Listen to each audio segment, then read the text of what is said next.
When people drive without a license or insurance, it puts everyone at risk on the road. But state leaders say nearly 13% of Texas drivers do it.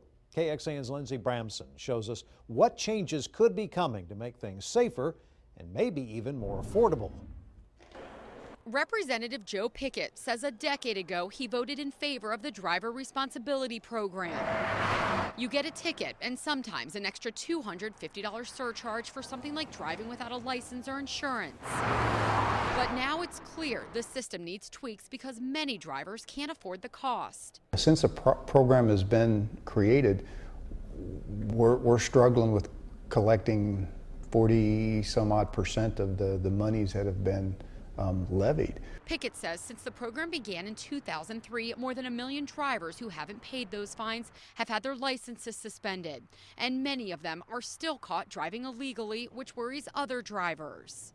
It's smart for them to do something, and I definitely think that would help in some ways for some of the people that aren't paying for it. We're having an issue with this. That's why in a legislative hearing this week, Pickett says he will recommend your first offense with no insurance.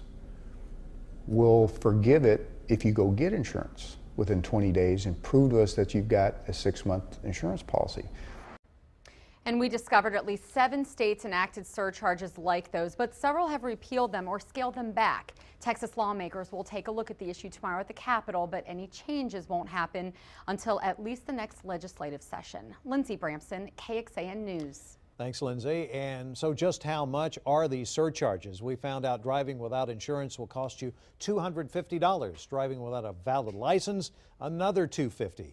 And no driver's license at all will cost you $100. Keep in mind, these surcharges aren't one time. You have to pay them each year for 3 years, so each surcharge triples.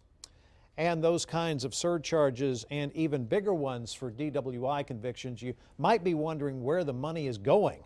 Half the money goes towards hospitals with trauma centers in Texas. In 2012, that was close to $55 million. The Texas Criminal Justice Coalition, which opposes the program, says the money raised for hospitals is significant, but there are better ways to fund medical care.